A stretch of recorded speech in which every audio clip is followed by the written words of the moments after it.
I have this restreaming, by the way. Awesome. Welcome everybody to the Underclass Podcast. I unfortunately decided to lose my intro because the wrong one was actually attached to the introduction. So unfortunately, we don't get the video edit intro that we typically do for the Underclass live interviews. But yeah, either way, it doesn't really matter. What matters most is that I'm joined today by the great William Ramsey of William Ramsey Investigates. I think now is really, there's no better time than now, I would say, right? Whenever he reached out to me with this sort of subject matter of the Manchurian candidate, I felt like it was coming off the sort of right at the timing of the Minneapolis mass shooting, right? Which Robert Westman was definitely, at least the alleged perpetrator, was the perpetrator involved. And I felt like at that moment, it just seemed like it was so relevant, right, as far as the Manchurian candidate concept alone. And then we have this Charlie Kirk event happen, the assassination, obviously. And at this point, I felt like we reached this sort of heightened state of manufactured political violence in a way, which I think is very much, it feels like it's been the desired result, right, is this heightened state of political violence and this deliberate divisiveness, right? This what I refer to so often as the modern strategy of tension, right? And just modern domestic gladio, right? And so once again, I'm forever grateful to be able to have conversations with you, right? And just sort of objectively pursue the truth by kind of spotlighting just alternative information that is very much being under acknowledged and not quite given the spotlight it deserves. And I think with so many of these events, especially as they happen in real time, I mean, right, there's so much disinformation out there muddying the waters and attempting to misdirect the general public and have individuals fall into preordained traps ideologically, right, that I think fit really the manufactured consent as well as the heightened culture war that is being inflamed at every level. And so, I mean, really, we could start anywhere, but I would imagine maybe Charlie Kirk would probably be the best place before we get into the overall presentation of the Manchurian candidate. But before then, obviously, introduce yourself for anyone who it hasn't already become aware of the one and only William Ramsey. Please do, brother. Yeah, I started out as an author. I was a guest. I did shows on Aleister Crowley in 9/11. This is the day after 9/11, so that was my first book, Prophet of Evil. And then I made micro budgeted documentaries, and I made these videos that are, a lot of them are censored. They're not even on YouTube anymore. But I was really a researcher even before 2010. I realized that everything I was being told on TV was a joke and stuff, really fake. And so then I just kind of became, during COVID, I did a podcast that's grown a lot. I've had great guests like you and other people. And so I'm kind of like a hybrid writer, podcast host, and micro budgeted documentary maker. But you can see all my stuff at William Ramsey Investigates on Spreaker or Spotify, and my website's the same name, and you can see my documentaries there. And then my books are available on Amazon. Awesome. Yeah, I felt like honestly it was very strange to see just the surrounding the actual Charlie Kirk event, that I didn't understand that this was, now first of all, Kash Patel comes out today and obviously claims that the manhunt ends 33 hours, right, less than 36 hours, specifically 33 hours after the event, and also that this was apparently since the Charlie Kirk show began July 7th, 2019. It's been 6 years and 66 days until the actual assassination. So I just always think that there are kind of, it's hard to believe in coincidence any longer when you've been sort of overexposed to the patterns that exist and are very much seemingly, they resurface so very often in the context of these very much emotional, arousing, violent false flags. But yes, there obviously, false flag doesn't necessarily mean there wasn't victims involved, right? I think that's unfortunately just sort of a misinterpretation. But yeah, that alone, and then the connections to the father coming out, and even the mother as well had like a strange background. I felt that deserved at least a second look, right? And I think that and then there's like footage of an apparent drone that could have been flying over as well, which I saw was recently posted. I found very interesting and just worthy of note. But beyond that, it was just like the father, Matt Robinson and Amber Robinson.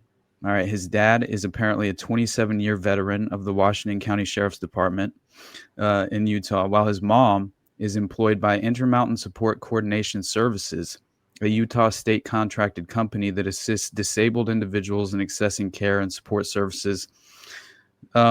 It's still like there's even, according to her Facebook, the mother's Facebook, I found this strange as well because it seems as if there's a connection to the uncle that could very well, as we say, glow like the sun as well, right? And that seems to come in the form of like I said, the mother Amber, her Facebook page. It looks as if there was a sort of recruitment event there that where photos were apparently taken and at this Air Force event, right, with the kid wearing these Air Force hats, and Michael Robinson is apparently the uncle, right, and he is an info system security manager with the Air Force who is stationed at Hill Base in the city, apparently from approximately 2015 to 2021, and then relocated recently to Japan. So this, to me, again, you have Modern Technology Solutions, MTSI, Information System Security Manager.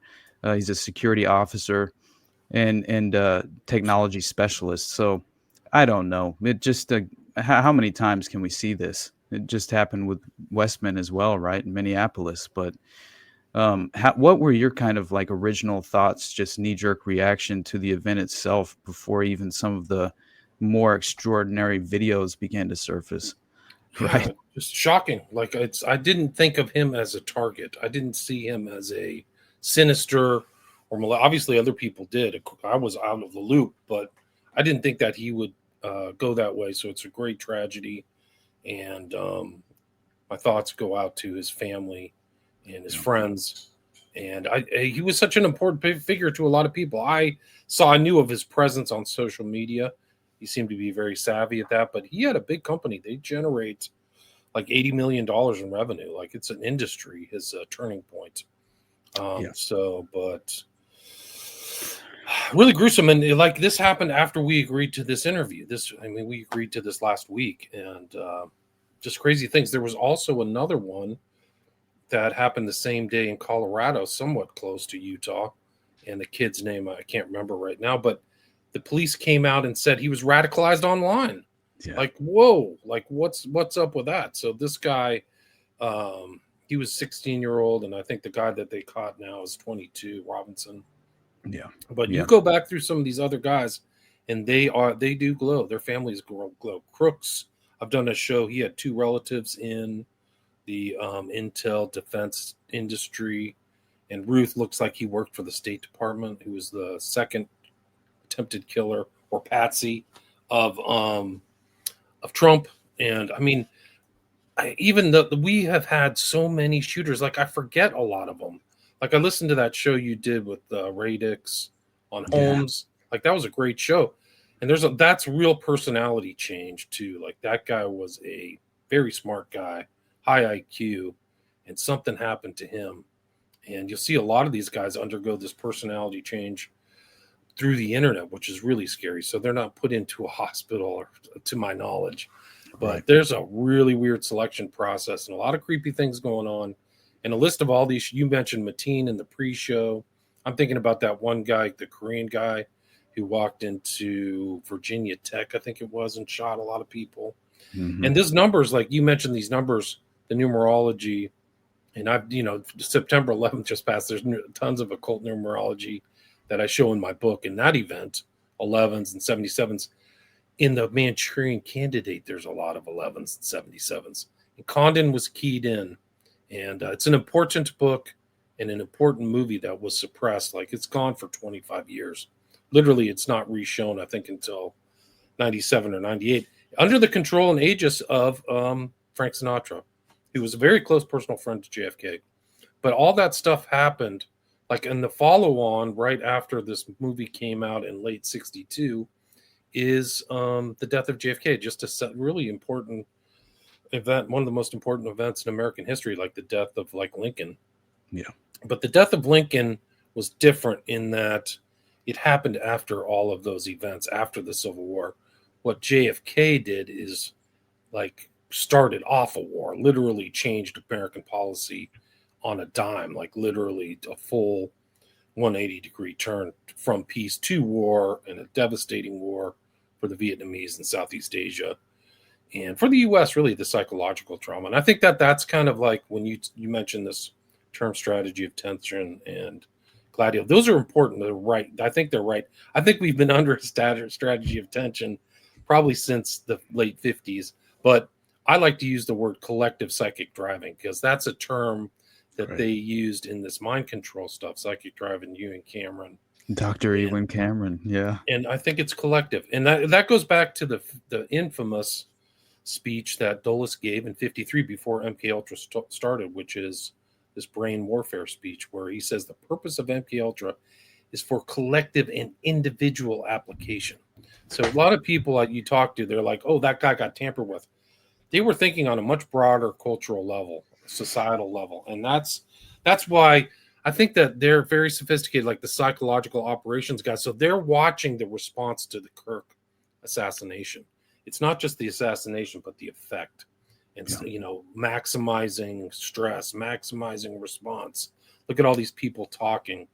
Why are people celebrating this guy's death? Like, it's creepy. And like, they're probably, it gets weird because with the kind of data mining they can do now, they can find the people who really respond and are gloating about it, and talk, like they can put them on a list for whatever use or reason too. So we're in kind of like the post, we've done shows on Mockingbird, but we're in some kind of weird post like Philip K. Dick, Minority Report Palantir thing, where they can systematically target and understand. We probably all have a dossier or a file on all of us, a digital dossier, whether we like it or not.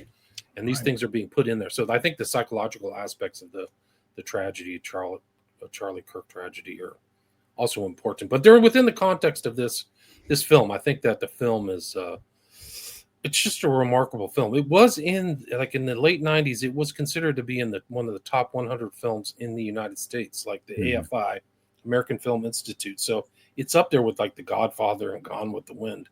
It's fallen out of favor, yeah. It's my favorite Angela Lansbury role by far, I would have to say. And you mentioned Lincoln, this symbolic nature of Lincoln all throughout the film. I just thought of that instantly because I noticed it while watching it, but I didn't quite realize the sort of very direct symbolic nature of what they intended us to understand subliminally from those, just Lincoln everywhere, even at the costume party, I believe, right? The stepfather of Raymond, the senator, right? He's dressed as Lincoln, which I find very interesting, especially knowing how the of course the end result, but I don't want to get out in front. I'm just saying it's very strange, obviously, right? I think it's intentional. Like this shows the sophistication and knowledge and understanding of both Condon and the makers of the movie. They understood what they were putting in there without stating it. So it's there. And it's that morphing that you see of these characters, like even like Hinckley and Chapman, who identified with Holden Caulfield. These characters are morphed together. So the evil lady that Lansbury plays, Eleanor Iselin, she's the queen. And it's a key component psychologically and symbolically for the whole film, because that's the trigger point for Raymond Shaw, who's the god. And then also the grandfather, and that symbolic, or not the grandfather, but the stepfather, who's the senator Iselin. There's like sequences where they're morphing his face into a visage of Lincoln. And it's foreshadowing all this stuff. Mm-hmm. Condon is fallen out of like knowledge, and it's too bad because he's a brilliant guy, and he was like he's just kind of Pritzi's Honor is out there. There's a movie with Jack Nicholson, but this book is really good. The book is a little bit different than the film, and but he's a smart guy. Like he had to have access to those early kind of things that were coming out about behavioral modification in the 50s, and he integrated it into this, as well as his knowledge of he has classical illusions in there, occult numerology. It's just and the other thing is that there's a subtext of like really dark MK Ultra knowledge people, because in all these different seeded books about a lot of these assassinations, they say that one of the consultants for the film was a guy by the name of William Joseph Bryan Jr. Have you ever heard his name? Yes, I have. Yeah. So he's friends with Sinatra.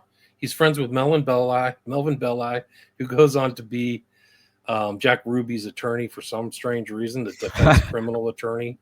And then he's also friends with Bailey. So this William Joseph Bryan is a spectral shadow figure in the back, and Sinatra knows him too. It's just really something else. And that's, I think, may have been why it also was so good, accurate, and why it was suppressed. That makes sense. Yeah, I thought it was very interesting. You're muted, bro. I can't hear you. Oh, for real? Are you muted, or is it me?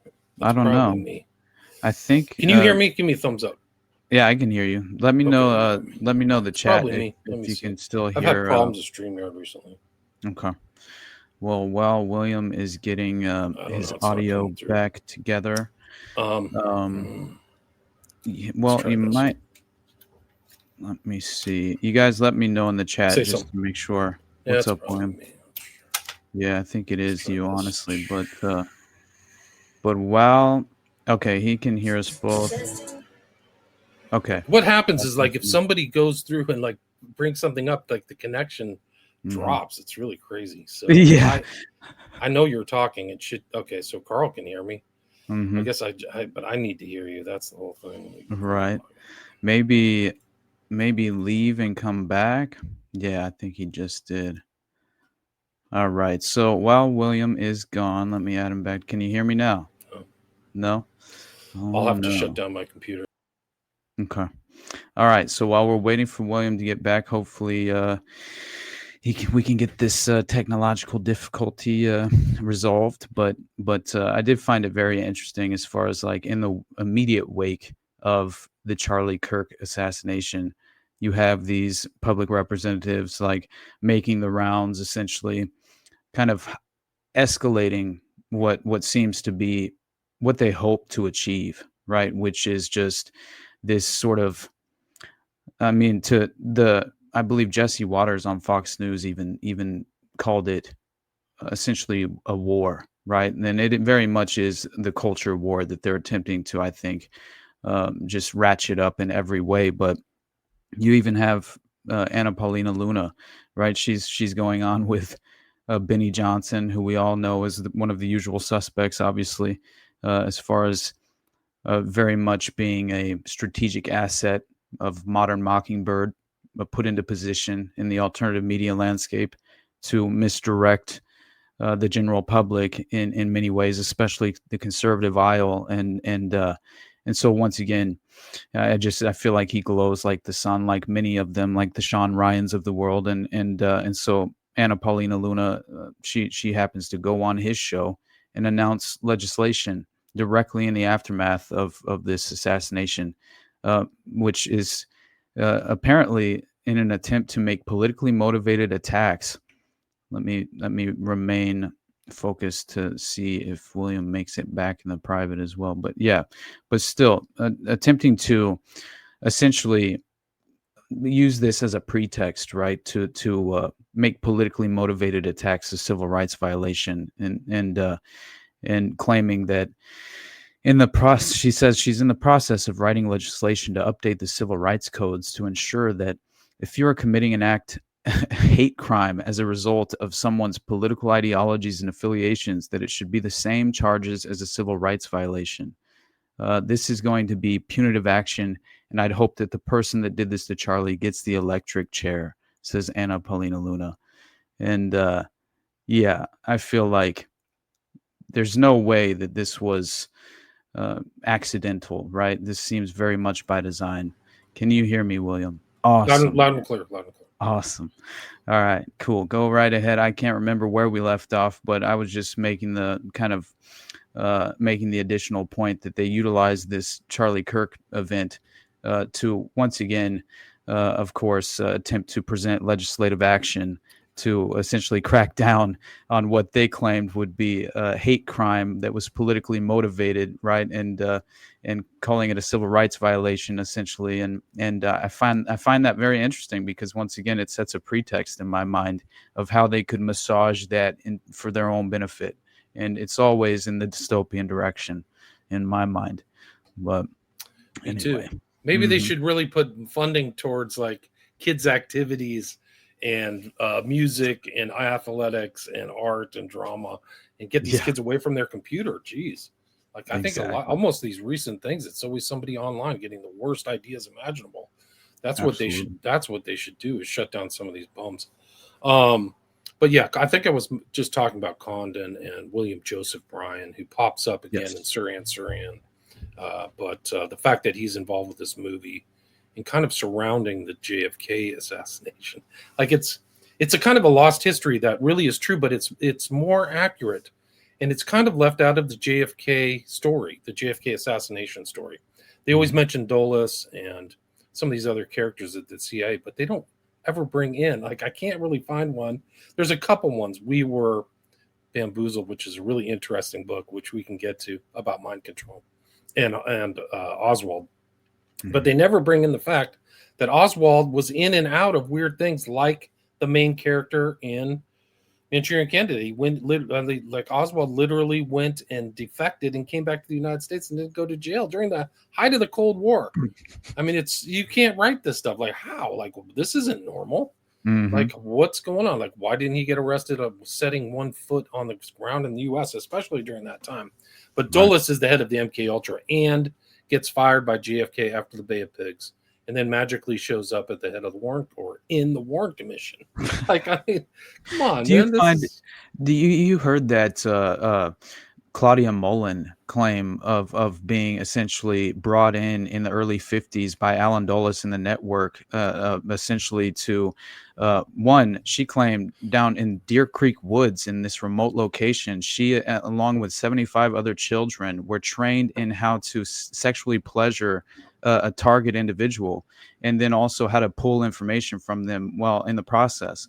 And she claimed she had basically she came from a broken home. Her mother was essentially just had 8 children, was abused herself in this sort of strange domestic situation. And then her own father and grandfather were sexually abusing the children, including Claudia, and making basically child pornography already. And so basically the grandfather was blackmailed after catching a charge for the child pornography into it. It reminded me of the Kathy O'Brien story, right? Of the father basically catching a charge and being recruited into the network.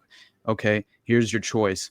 Essentially, you join us and we train you up in these sophisticated methods of how you can induce an individual victim into dissociative identity disorder through trauma-based mind control techniques and abuse, and or you sort of we throw the book at you and you endure the ultimate consequences in the penal system, and the same thing seemed to happen with the grandfather of Claudia Mullen. And then she goes on to claim that she was sent in a strategic human honeypot child prostitution operation to sexually compromise Frank Church. I've heard that. So she was the one who compromised Frank Church. Wow. Yeah. See, I had heard that. So all those commissions were totally corrupt, by the way. The Rockefeller Commission and all these other ones were just totally compromised, and people died around them. Like there was the original House Committee on Assassinations. Like Johnny Rosselli shows up dead in a drum, 55-gallon drum. And then another mobster shows up dead. Like so many people died or got intimidated or everything. But I'm now believing I mean, it's easy. Those stories are easier for me to believe after I've done all this research and looking into MK Ultra and all these other things. MK Ultra is just like it's the research part of the mind control thing. That's what people don't get. It's not the operational. They should be looking for the operational applications of this stuff, because the research, the 149 sub projects were all a massive research project. But so I'm finding that more believable, and all that stuff. The ability for people to be more suggestible, like they find if they're tortured as children or they go through really rough childhoods or traumatic childhoods, they're more suggestible, they're more susceptible. That's why you have these guys who show up, like Sirhan went through the Nakba, things where the Palestinians were kicked out of their land, and like wells were being poisoned with human heads and stuff like that, like really horrible stuff. I think he and his family like lived in a church for 18 months. So he always, So I mean, that's just one example. And Oswald had no father and had a rough childhood. And so, I mean, do you know that Oswald, he was psychologically assessed at the age of 13 at the youth house? So he was already kind of like this girl, like Mullen, like he is vulnerable. Right. He was psychologically assessed, and this is, you can just look it up. Look up 13-year-old Oswald psychological assessment by Norbert Hubertus or something like that, who went on, like William Joseph Bryan, to get busted for inappropriate. Well, it's just a nice way of saying inappropriate contact with his patients. And he's connected to this other woman who's an MK Ultra doctor. Her name is Loretta, like something like that, who's like in this whole suite. Like, these are names that are incredible, but like they're left out of the JFK story.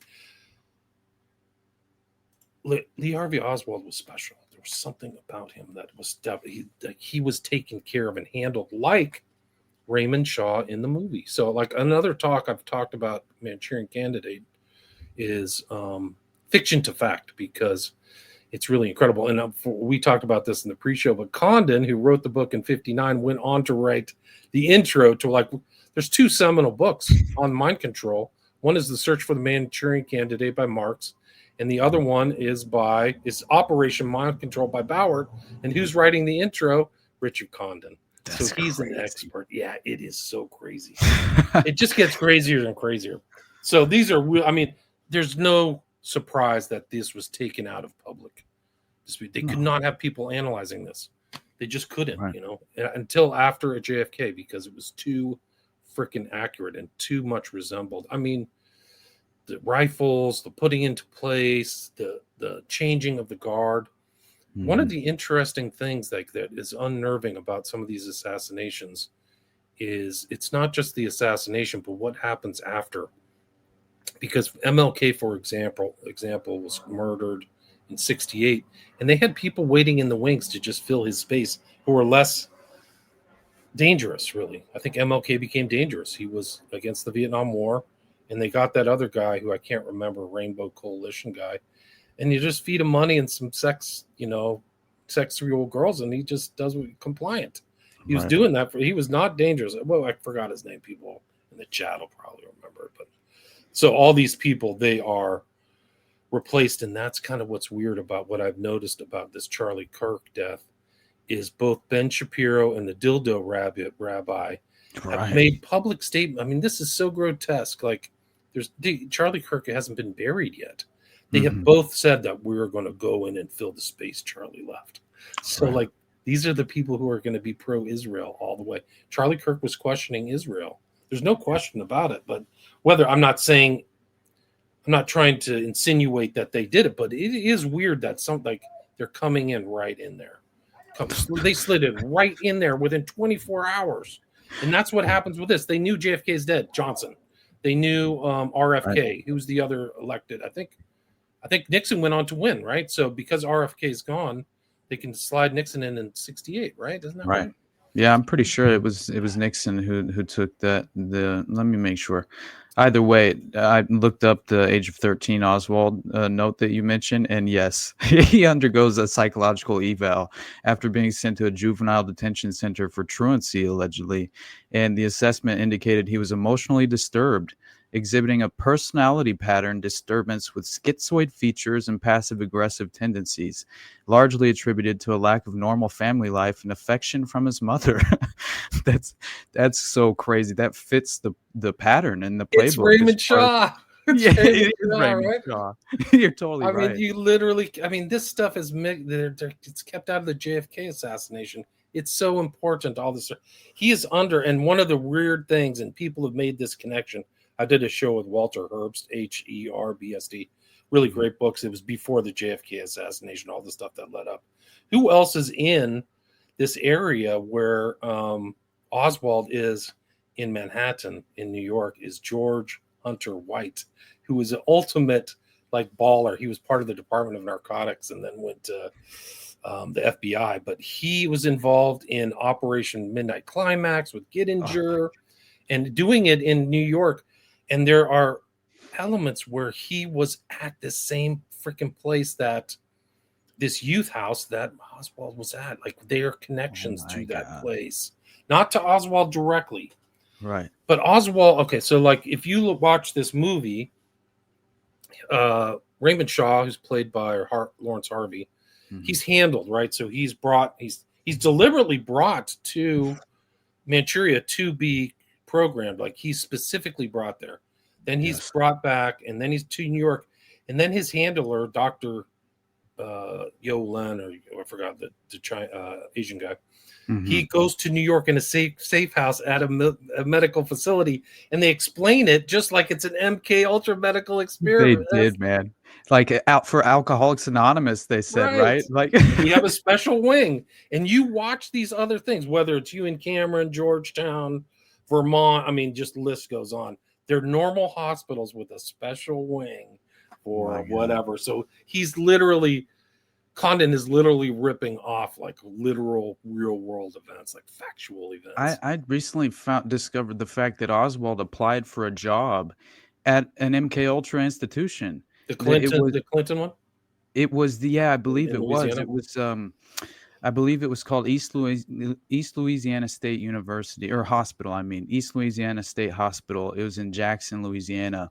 And it happened to be the facility where Lee Harvey Oswald tried to apply for a job in 1963 during his time with New Orleans Intelligence Network, right? Clay Shaw, Guy Bannister, David Ferry, obviously. But that was it was all proven by essentially in 1975 that the clinical director of East Louisiana Hospital, Dr. Alfred Butterworth, he conducted many different LSD experiments in the 60s.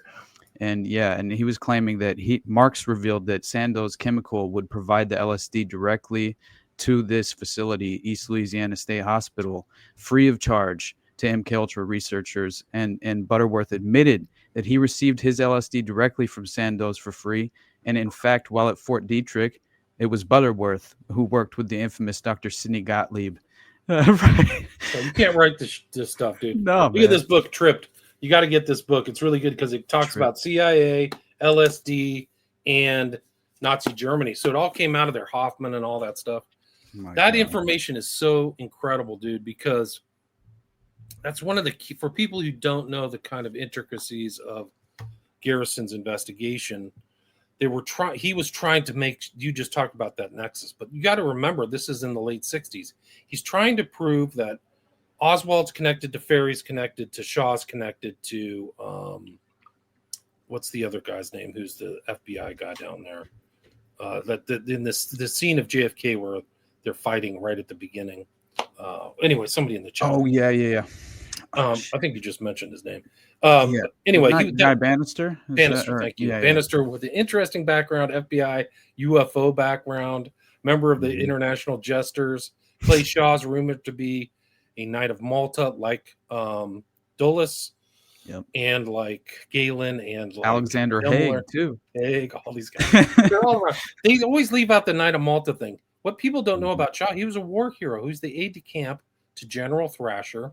And when the U.S. invaded Operation Overlord in June 1944, he was right there in southern England helping everything out. And he had definitely honors.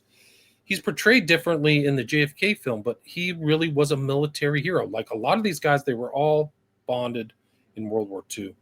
But anyway, Garrison was trying to fuse all these guys together. And one of the key elements of fusing together is witnesses who saw Ferry, Shaw, and Oswald together at that hospital.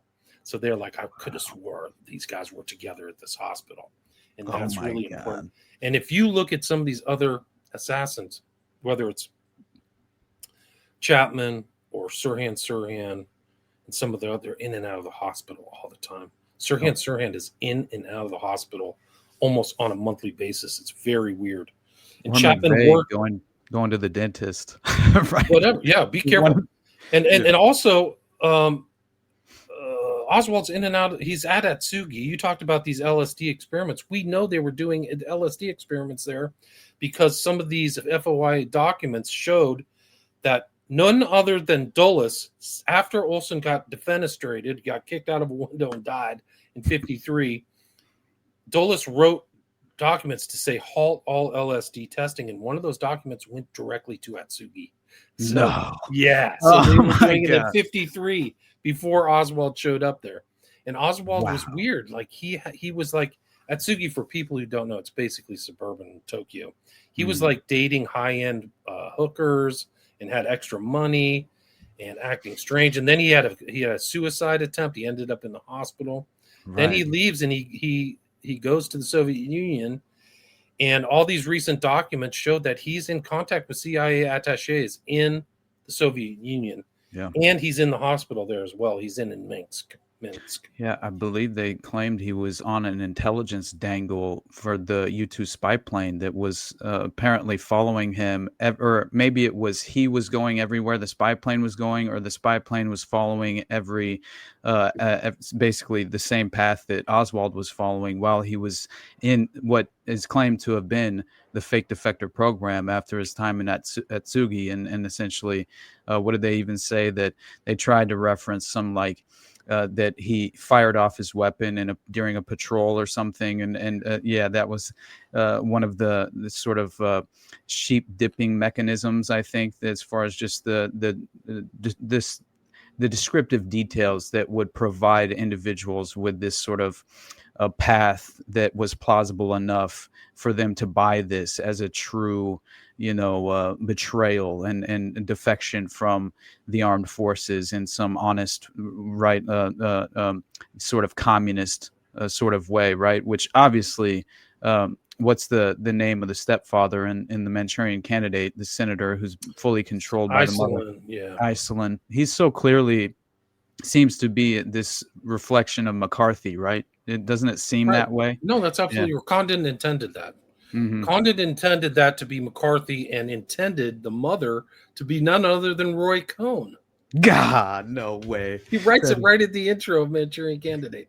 That's Donald Trump's kind of like handler. Where's my Roy Cohn? Yeah. He was also involved in so much scurrilous crap like he blackmail, sexual Richard stuff. Kerr from the Kinkora Boys Home. There's no doubt in my mind, and trafficked him as well, and sexually abused him, I just think it's so clearly obvious that he was a part of the Blue Suite parties, blackmailing, sexually compromising J. Edgar Hoover. I mean, I reference that so often because it proves how long-standing this truly has been, and how, I mean, come on, this in my mind. You would if that is your mentor, you would have to be drenched in the techniques at a certain level, right? As far as human compromise, in my mind, there's no doubt in my mind, right? Trump is probably thinking we're all compromised together or something, but I mean that's probably what it was. Like we're all doing naughty things together, so we're all going to be quiet. No. That information's going somewhere else, bro. Like I think they've got compromise on Trump. That's probably freaking horrible, dude. It has to be at this point. It feels that way, and I know that just as far as when David Berkowitz said that the children or the divine 22 disciples from hell, or I forget the name. I think they were just called the children. That local chapter of the process. When he claimed that they were providing Roy Cohn young children for his human compromise sexual blackmail parties at his mansion. Essentially, that was very geographically in proximity to that of Trump's for quite some time, let alone the Adnan Khashoggi connection to Trump procuring the yacht that's rigged with audiovisual blackmail from. It's like, what are we doing here? Why are you trying to procure all of these various sexual blackmail assets? That even that very hotel that Roy Cohn was running his human compromise operations from, Trump would later purchase, which is fascinating to me, right? And you consider that idea, though, what you just mentioned, that just triggered the thought that, of course, like Trump kind of feeling as if, he's insulated to a certain extent due to the fact that they're all effectively compromised in a similar way.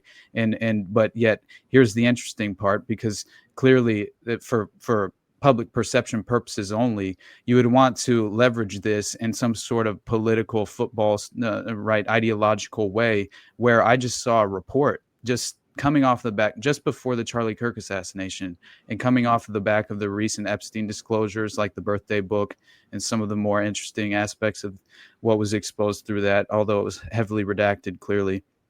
You had a report where the FBI was claiming that is now opening an internal investigation into whether its own agents obstructed politically sensitive cases, including the cover-up of the Anthony Weiner laptop.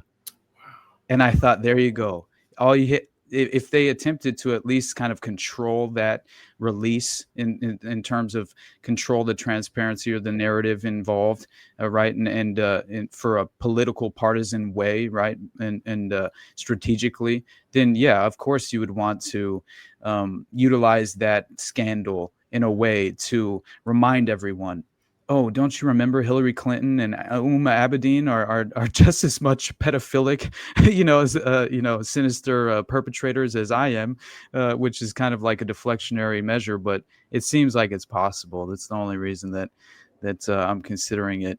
But anyway, go ahead, William. Sorry about that.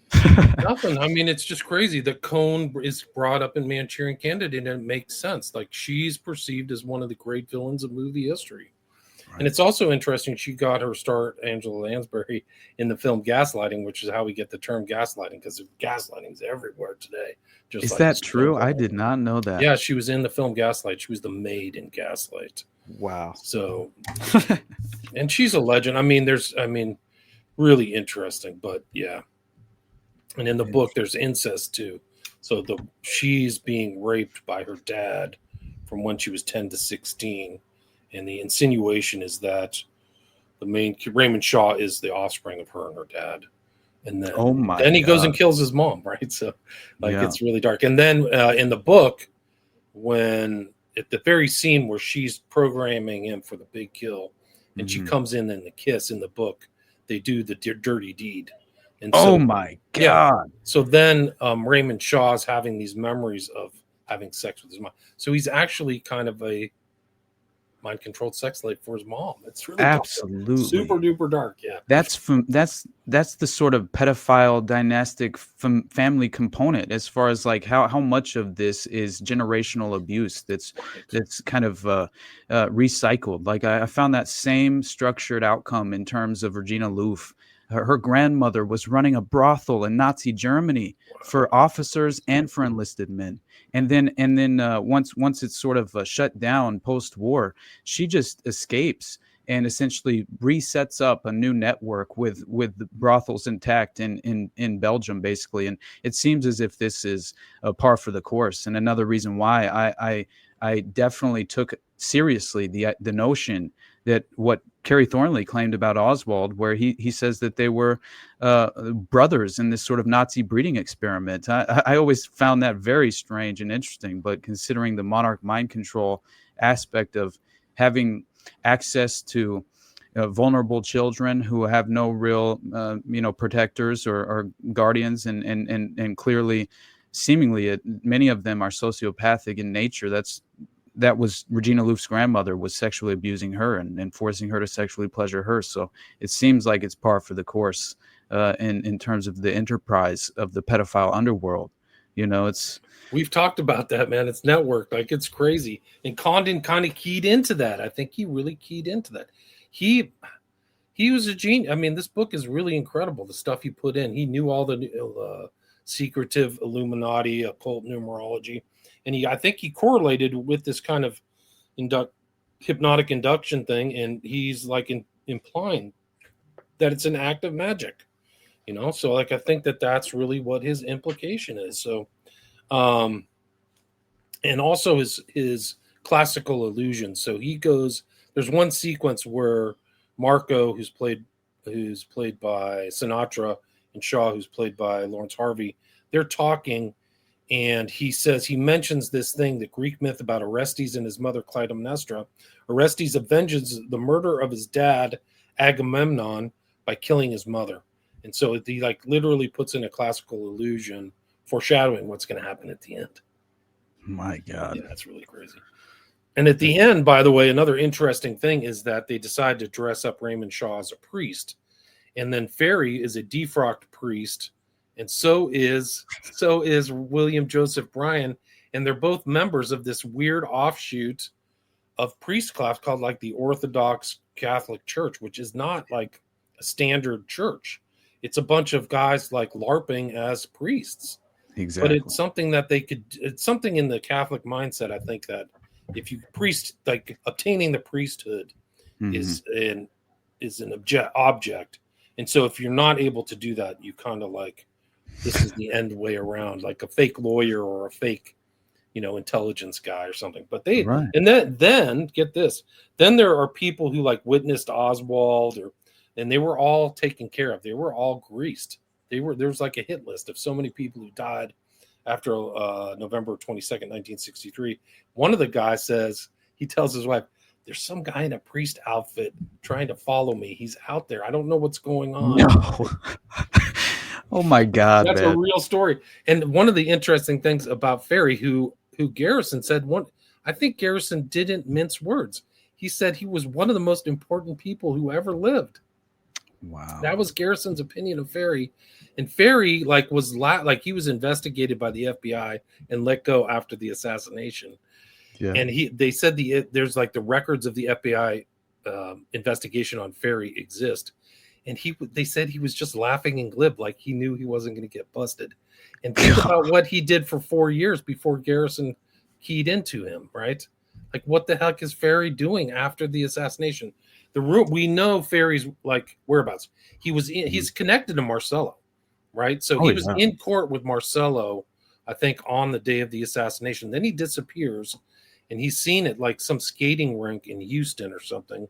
And there's a storm, and he's making phone calls, but he never really says what he's doing there. But I think the people who've investigated said that the teams who killed Kennedy were then out of Dallas. They were flown out of Dallas, and they were flown back over to Mexico with the asset of Ferry. Yeah. Tosh Plumlee basically says that, and he essentially confirmed with, of course, that was with St. John Hunt, Howard Hunt's son, which I found very interesting. That Tosh was essentially, he says that he swore loyalty to Howard Hunt, and so he would not go public with the information unless his son essentially gave him the okay. And so St. John Hunt urged him to go public with some of the details of this. And so he claimed that he was one of the getaway pilots out of Dallas that day who also flew in the hit squads, right? And he was one of the getaway pilots, claiming the other was Barry Seal. Yeah, there you go. Which makes a lot of sense considering his connection to the Civil Air Patrol unit with David Ferry as well. And apparently, even when he was 16 years old, he was potentially a part of Operation Agent Orange, right? The Vietnam, isn't that the one, I believe? Or what was the... No, that's not the name of the operation. Either way, he was running covert operations during the Vietnam War, obviously, and I believe that's when they were poisoning the countryside at that time. I believe was what was happening, and essentially, what I find crazy though is that it backs up as far as what you just mentioned with David Ferry. Hopsicker wrote in Barry Seal and the Boys, right? Barry and the Boys. He essentially claims that, of course, they found all these mind control manuals, obviously these books on the occult and hypnotism, and in his place whenever he suicided, and right at the time he's under investigation, he just conveniently dies. He Right. said he had a bruise in the back of his head or something like that. I forgot. Yeah. Like He definitely got I would say targeted execution. Yeah, exactly. And he belonged to the Old Catholic Church alongside William Joseph Bryan, as you mentioned, and this is who they claim allegedly trained David Ferry in hypnotism, which I found very interesting. And yeah, I thought also the idea that he was experimenting on the boys in the cap, it makes all the sense in the world. The claim is that he was doing experiments on boys at Tulane University, which it goes back to we were just talking about, obviously, the level of kind of when as far as like that connection to the East Louisiana State Hospital that Oswald was trying to get employed at. It turns out it was Dr. Robert Heath, who was the former chairman of Tulane University Medical School's Department of Neurology and Psychiatry. And he's the one who used LSD and electrode implantation in much of his research. And it was apparently Dr. Robert Heath, who was most of his subjects were from that very hospital that Oswald attempted to apply at in 63, East Louisiana State, where a 133-bed ward was assigned specifically for Dr. Robert Heath's research. So that's crazy to me. it gets really dark. Mm-hmm. Implantation. This is Jose Delgado, who they said, somebody asked him, have they ever done any experiments on people? And he said, experiments were made. He didn't say any specifics. Delgado's at Yale. Like, this is not a chump. You can see him, he's on YouTube. Like the saturation of the kind of experimentation boggles the mind. Like, people would just recoil and marvel at the insanity and the destruction, because you have to go back and look at how many people lost their mind, like literally lost their minds in the 50s and 60s, and they may have been under treatment. They didn't know. Ewan Cameron, his subjects thought they were going in for, this is part of the dark mind control stuff, is that they were going in for help. They weren't severely mentally ill. They came out wrecked, but they thought for going for treatment. Like, there's some people going to treatment, this kind of treatment under Cameron, for 17 years. They did, but they didn't know what was happening because they were either drugged or put under or put to sleep. Right. But it was happening all over. That's the whole thing. And Heath and Oswald, the book is We Were Controlled. So check it out. It gets pretty wild. And there, if you read, it's by a guy, Larry Lawrence. Nobody knows who he is. It's a total pen name. And he had to, because he thinks that Oswald was a deep, deep subject. And there are, if you look at Jim Keith's Mind Control, World Control, I think is the title, there's statements in there that will literally blow your mind. Like the brother saying that his brother, Oswald had a brother, Robert, and Robert's like, man, he's really different. Like, something's wrong with him. What's wrong with his hair? His mom's like, did they give him ECT and he actually changed like the texture of Lee Harvey Oswald's hair, and he didn't know it? And that's what these guys were doing. Ewan Cameron was giving people electroshock therapy at like 1,000 times the like standard limit. That's so bad that their literal like autonomic systems would stop, and like people would freak out because the people got hit with so much freaking juice that they would stop breathing, and they had to slap them back into consciousness. Like, it's totally immoral and off the charts. But it goes back to this guy Oswald. He is very special, right? And he has these handles. He's got Ferry, he's got Shaw, he's got Bannister, he's got DeMorenshield, he's got Payne. Those are like, and Thornley's there at the beginning. Thornley's he's not a reliable source. It's because he's a Discordian, and he's been tampered with too. He thought he was implanted later on in his life. Yeah. And he also thought he was being followed. Like, people would show up and say, "Hey, Kerry, how are you?" And he'd be like, "This is just another person monitoring me." Like, he was being monitored. God. Yeah, like they show up in like North Carolina. You're a lifetime asset. Yeah, and he was like freaked out. Like, he's friends with, I think, the Discordian movement involved a lot of occultists. It involved. They just show up to Thornley and say, "Hey, I think you ought to play a game of solitaire." Is that what Whatever. Yeah. The thing that isn't focused in on Thornley, who wrote a book called The Idle Warriors before the assassination, is he wrote 2 other books after the assassination. One is called Oswald, and he thinks that he was friends with somebody who he identifies as E. Howard Hunt. He thinks it's E. Howard Hunt, who is the kind of head of domestic operations. Hunt was a piece of work. Like, you could do a show on that guy because he shows up everywhere, and even in the Watergate stuff, which people think was just like an intel ruse to undercut, which I think is true. Al Haig was involved in that in Knights of Malta to undercut Nixon, but shows up in the Wallace assassination. He shows up with the MLK stuff. I mean, and then if he's with Thornley in, of all places, New Orleans at the same time. So. Right. Yeah. I mean, they that's so crazy to me that Thornley is obviously so directly affiliated with just the parents in the corporation of the Process chapter in Louisiana there with Thomas Jude Baumler. I didn't realize how much he had apparently gone and visited the local chapter.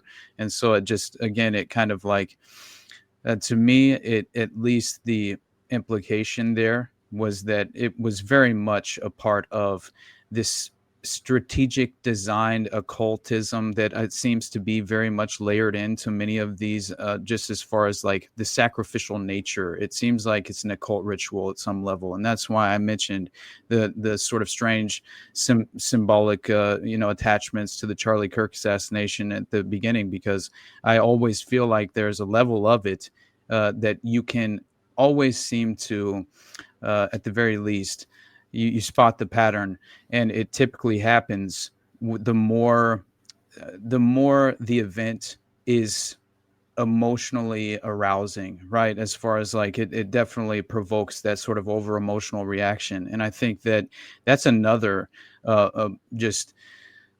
it's a very useful tool as far as implementing that level of demoralization into the minds of the public, and also ratcheting up the tension at every level. And even if it is manufactured political violence, for this modern strategy of tension, it seems to be working at a certain level. And that is, that's to me, I think it should give everyone pause when you're having these knee-jerk over emotional reactions to these events, because I think that is really they're sort of relying on that, consequential outcome, and it never leads to a more sort of individual, as far as just a more sovereign position in any way. It's always more of a sort of authoritarian dystopian path that we seem to be following, and never can we seem to disrupt that path. And that's where I feel like it's time for us to consistently attempt to distinguish between what is real and what is the kayfabe political theater, and what is the smoke and mirrors intended to derail our interpretation of the event and things of that nature. But you mentioned Dr. Ewan Cameron and the psychic driving. I mean, that's what they claim. Sirhan was apparently, that he had essentially been one of the prime candidates of that very technique of Ewan Cameron's psychic driving technique. And I thought that was interesting, because what they claimed, what he accomplished, some of what the claims were, is that legitimately through the patients that he was utilizing at the Allen Memorial Institute, McGill University, right?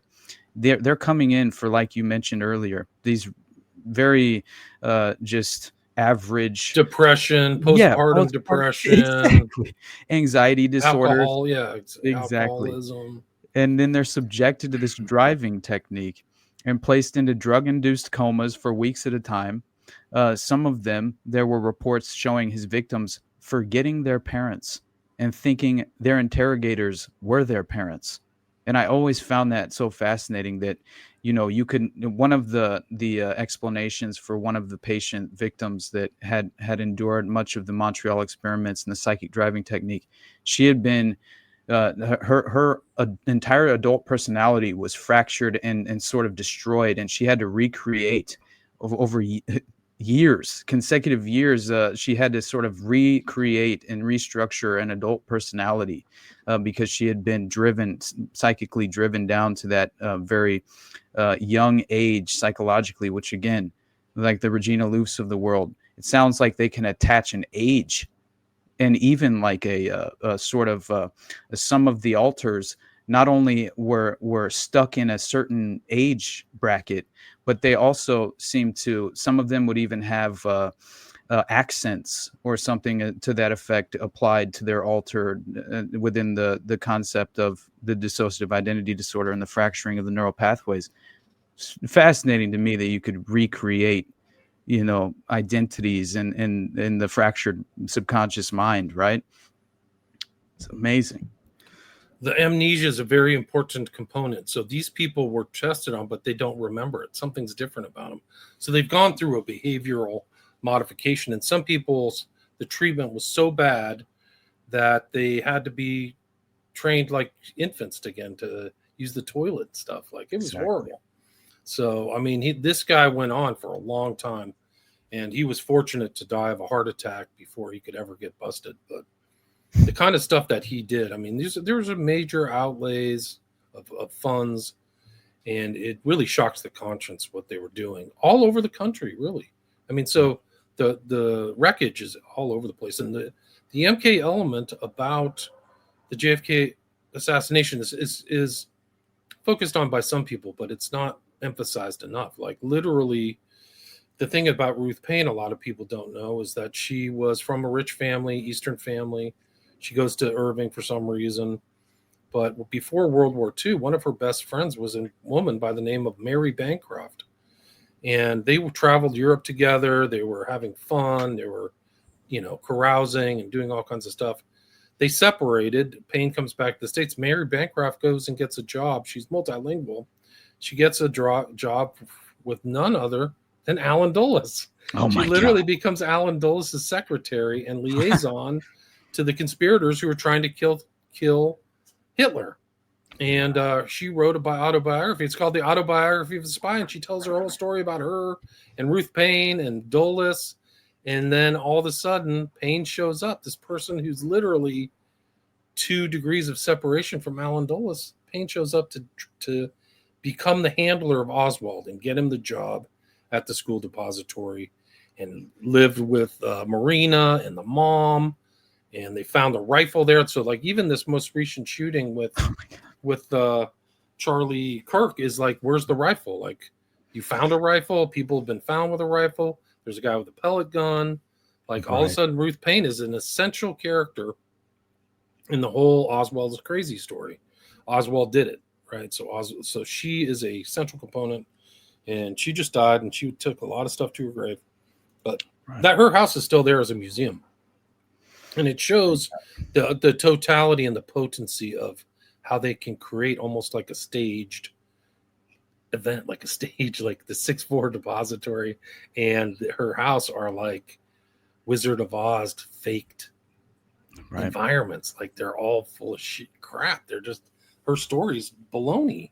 And that's how far they went to establish the Oswald Dunnett story. So it's really crazy. And didn't even claim on like during his last days where they're forcefully interrogating him, and he says that the pictures of the rifle is superimposed and I mean at every level and then his final call I always found interesting as well. There's something going on in terms of the Carcano rifle and attempting. It's so clearly obvious that was a plant, and it seems like in my mind, I saw, I think it was Owen Schroyer on Twitter. I just saw him right after the event took place, and essentially he goes, the gun in the woods reminds me of the passports in the rubble. And I just thought, you're not wrong, because I mean, clearly this individual, you see him running away, right? And you do not see a rifle on the individual. Now, I've heard claims and I've seen the footage of him allegedly, and again, I'm not entirely. I'm very skeptical of this alleged Tyler Robinson being the perpetrator. Obviously, it seems very much like a plausible patsy situation. But especially considering like his father, right? Just in terms of the arrest itself.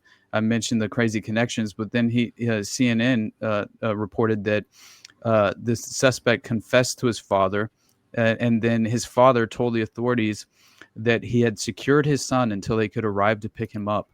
I mean, imagine, like, I get, I don't know, it's so difficult for me to even imagine what you would do in that situation if this were, at face value, your son legitimately was responsible for this, although he had a 34 ACT score and seemed to, like some of the videos of the kid.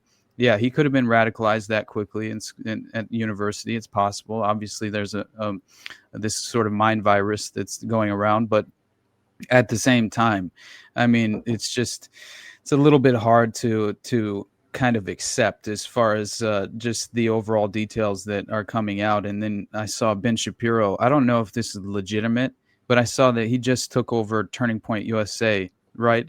Yes. Today? That's what I just saw this report. Wow. That blows my mind. Wow. So he's just waiting in the wings to take Right. it out. Wow. Isn't that nuts? That is absolutely insane. Mm-hmm. Yep. I Where just think, oh my God, dude. Honestly, I think it's moved in right away. Right. So, like, I mean, I think that Charlie Kirk was having some misgivings about, like, Israel. And it seems that way. It's gone. Wow. Right. And I saw there was sort of like the weapon itself, allegedly the scope that is attached. It's sort of mounted in a way where this is seemingly the implication is that it was faked evidence, that this wasn't necessarily the attachment you would have utilized in this situation, and any sort of like accomplished expert shooter, and so that they essentially were claiming that it was the rifle itself had been planted, obviously, and just imagining the idea, of jumping off the roof, right, and then running into the woods and and dropping the rifle, but also neatly wrapping it in a towel and having this what was the ideological markings that were on. I thought it was so strange, right? The inscriptions that were on the bullets casings. You're right. Yeah. Hey, fascist, catch. I think another one was notices, bulges, OWO, what's this? And then I saw something else, which was basically I'm pretty sure it was like an Italian phrase that was kind of trying to evoke that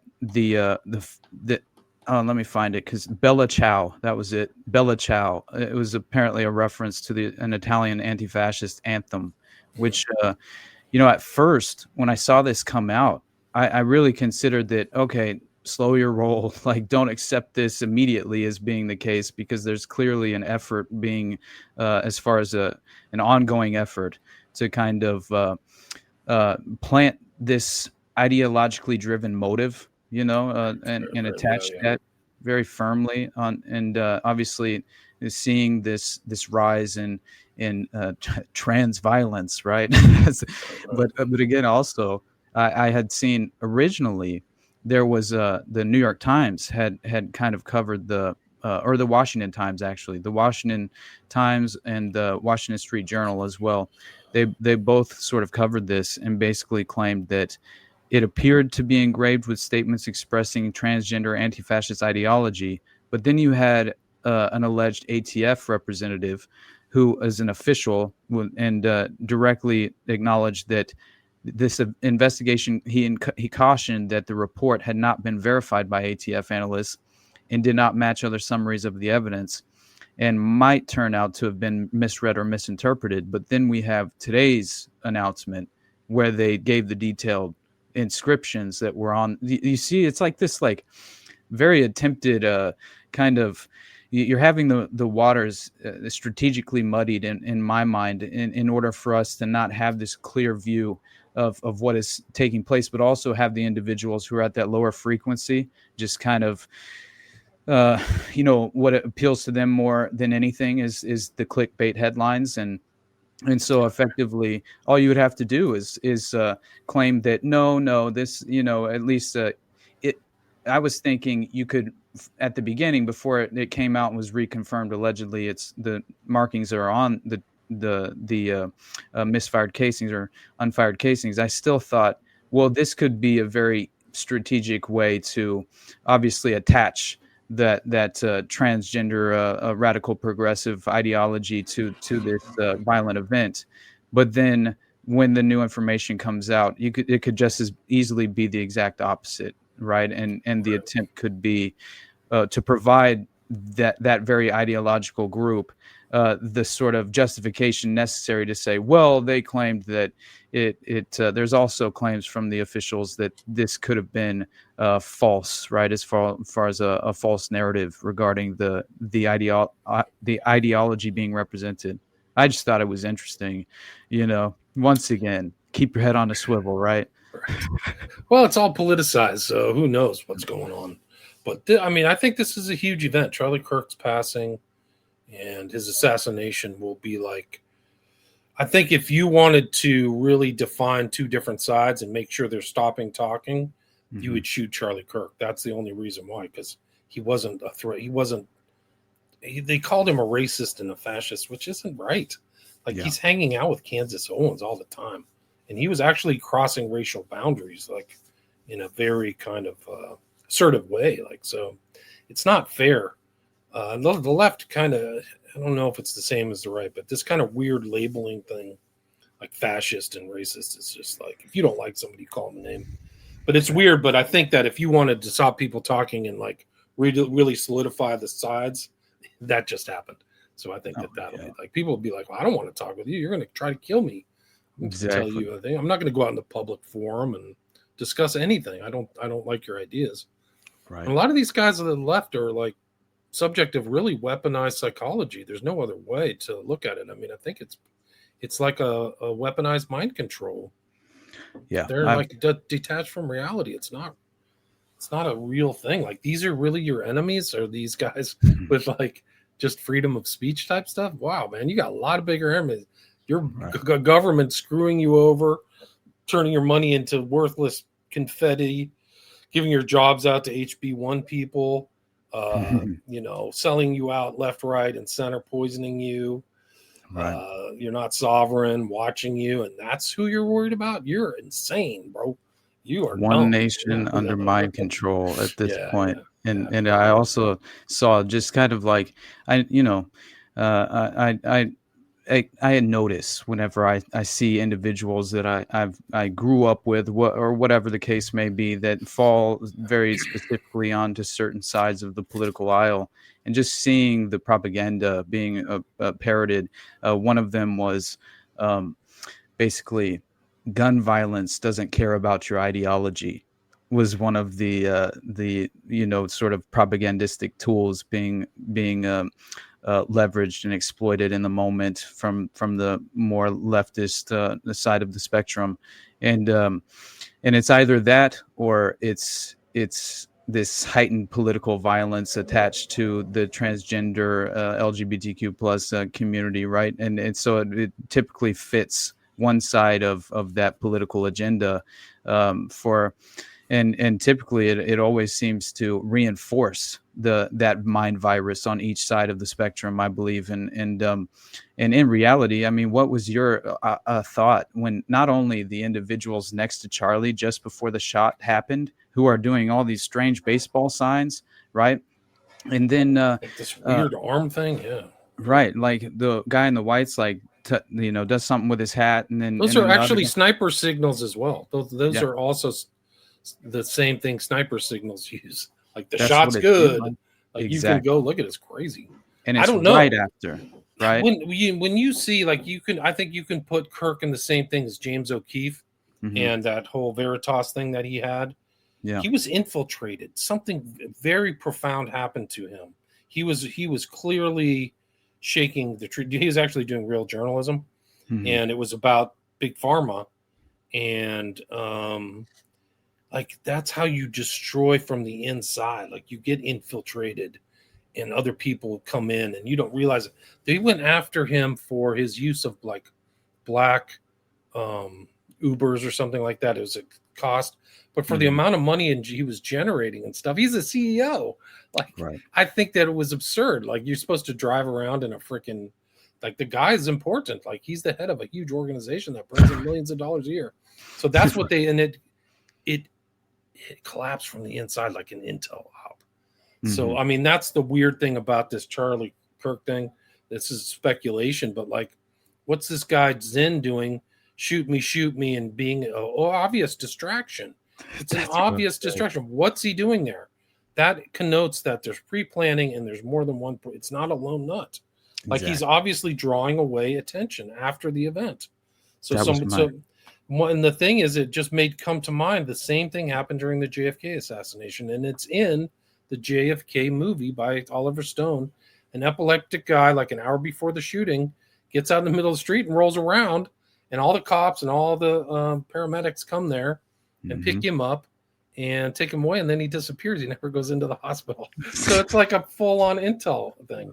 And I just heard recently that Helms said somewhere, I got to find the reference, but he literally told people, yeah, the JFK operation was a perfect operation. Like, he was talking about it on terms. Operation's also a magical term, but it is interesting. Like, these are really incredible times of like Intel takedowns and manipulations, and that, like, Charlie Kirk's gone, and then Ben Shapiro, he's basically an Israeli citizen, takes over.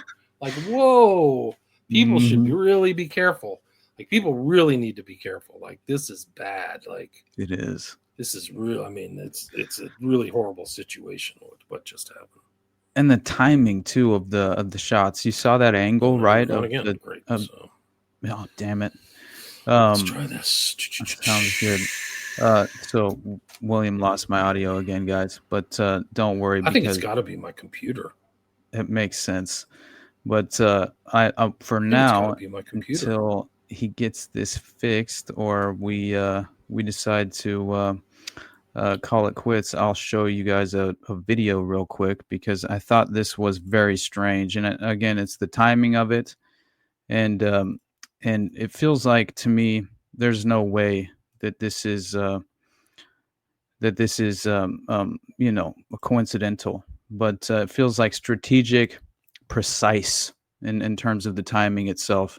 Thanks, Gerald. I appreciate you, brother. Hold on, we got William back.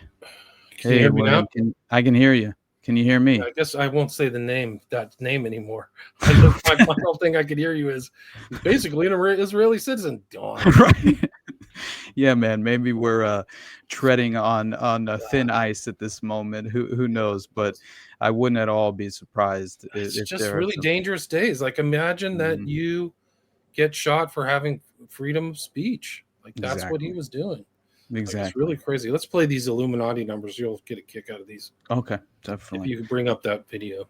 All right, let me stop sharing that. It just shows like people need to read this book. It's important. Oh yeah, I 100% agree. But there are 22 men in his troop, so like it's 22, and they're talking about inserting new values and perspectives into the minds of 11 men. So they know he knows what he's doing. He's changing thought reform, right? It's thought reform. Wow. But the 11th, there was a July 11th there too. Shaw gets up. He goes to bed at 11 o'clock. There's a 9/11 in this. 911 names were stricken from the list. We just had a 9/11 yesterday. Yeah, no, it's crazy. He knew all this stuff. This whole thing, when they're doing the hypnotic induction, is like 11 hours. The immersion would be for 11 hours. Then the first contact start. Total immersion time into the unconscious mind of the subject during the first contact had been 11 hours. So he's saying it's the number of magic. He's like literally saying it like he knew it. That's so insane. In the first part where Sinatra has his first dream sequence, right, it happens at 3:11 at night. So it's like they know what they're doing. Yeah, they know what they're doing. And this scene is actually interesting because he's presented as a schizo. Like he's presented like our day. Behind me would be a note board with pins and all kinds of diagrams. Yeah, Charlie. But if you go back to this scene, he's got a bunch of different books on a bunch of different subjects. So he's like trying to figure stuff out, like just like the rest of us. Yeah. It looked like he was pouring through them and attempting to find out why he's having this recurring nightmare, right? Yeah. This nation jealously guards its highest award for valor, the Congressional Medal of Honor. In the Korean War, with 5,720,000 personnel engaged, only 77 men were so honored. When I get married to my So old only lady, 77 men were so honored. 77. Yeah. Total of Colton Lieber 77 Names of Satan. It's a huge primary I talk about in my book, Prophet of Evil. This is really interesting. So this is another kind of key phase, I'm sure you remember, where Shaw goes into a bar and he asks for a deck of cards, but in the background, the bartender's talking. And listen to his numerology in this. It says the number 11, and then he says, go jump in a lake, and that's what he goes and does. Oh my God. He jumps in the lake in Central Park. I didn't realize that what he gave the actual he gave the trigger. The trigger comes, then the phrase comes, and he rolls off. Right. So he's supposedly the trigger induces the suggestibility. no idea that this guy comes in the same package, that it's a package deal, and for 11 long years, I got this crumb tied around my neck. And believe me, For 11 long years, I've got this drunk tied around my neck. it's no bargain. You've got no idea what kind of a problem I got with this guy. Sorry I'm late, kid. Got held up in traffic, you know. Again.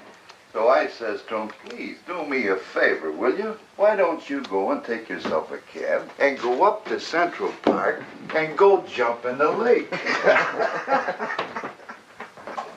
And now he's off. He goes and jumps in the lake. And then Sinatra follows him, Marco, and that's how he kind of keys into the importance of the solitaire. Right. Raymond, I don't know why yours is the only apartment in New York City without an air conditioner. You know, sometimes I think you came to us for another century. Chu Chin Chow, or whatever your name is. The steaks are to be broiled for exactly 11 minutes, no more, no less, on each side in a preheated grill at 4. So the witch asked for her meat to be cooked at 11 minutes on each side. That's not a mistake. These are not mistakes. So Right. It's people need to see this movie. It's incredible. Especially when Chun Chen or whatever his name is, who was the interpreter, right, for the unit, and I think he was Korean interpreter or something, right, for the unit when they were basically knocked out and then flown into over Manchuria and essentially given their at the very least, this is where they were programmed, right, to kill essentially. And I just thought it was interesting because you mentioned I also just among the interesting aspects of the story itself, the fact that he essentially takes over that media publication as an asset, which I found very interesting. And obviously it would make sense that they would hope to strategically kill two birds with one stone in a way, but also have an asset in place where you could continue to influence the public for a time while there. It's just interesting to me. And again, it's like he ends up strategically taking out this prominent media and publication and simultaneously eliminating this dissenting voice, right, which I also thought was interesting. And then it's also sort of all for this overall global death cult, right? That's what you could say, because you know what I mean? I think that's the perfect description in a way. And with when he goes through his first recurring nightmare, I felt like Sinatra, it was very interesting because it was almost as if it was him waking up to his prior programming, and that reminded me of all these allegations of the Green Berets and former Special Forces members who allegedly went through this forced Manchurian candidate program as a part of their training and were essentially embedded with, let's say, in McVeigh's context, with an implanted molar that was some sort of microchip style, induced psychological control. It's very strange how much they could accomplish with the dentistry visits that he was having. And the other aspect was, I thought, when Louis Jolyon West went to visit him, he most likely, in my mind, just theoretically speculating, it seemed like he would have easily implanted the instructions in the subconscious mind of McVeigh that he would be sort of rescued at the last moment and given the counteracting, substance that would keep him from actually being executed. But it makes sense, right? Didn't they say? I read somewhere. I think it was from Gunter Russbacher, or no, it was Paul Wiltshire, who his source was Gunter Russbacher, the alleged domestic operative who claimed to have been the pilot who flew George Bush Sr. to Paris for the infamous meeting for the October surprise hostage crisis negotiation. And he claimed he had all these extraordinary claims about Waco being a mind control, essentially a testing ground operation.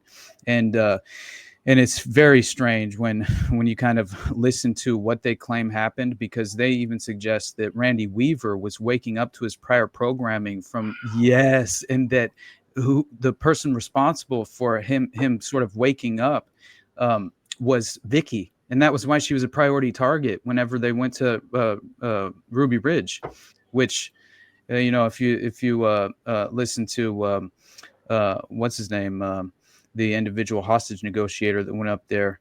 I can't remember his name right now.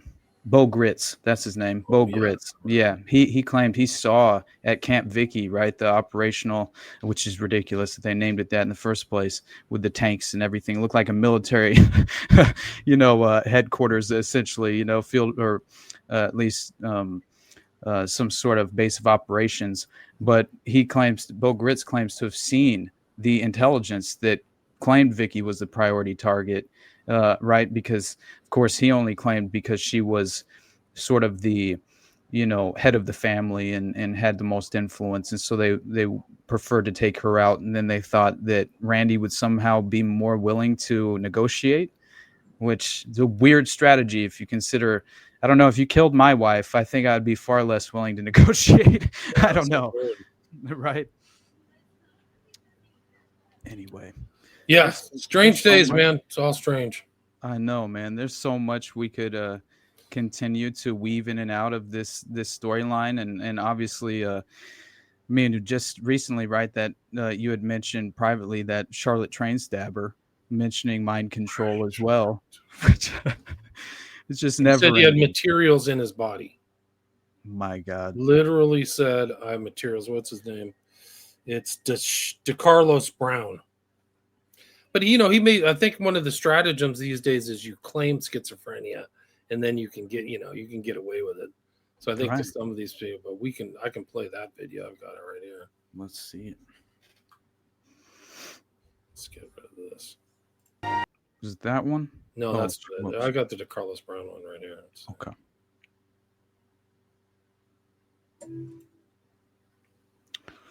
Appreciate all of you in the chat for showing up today, by the way. I just wanted to mention that. There's definitely strange times these days, right, William? Is this one? That's the slides. Go to the other. Oh, I'm sorry, I didn't see it. There it is. There it is. Something in your body did what?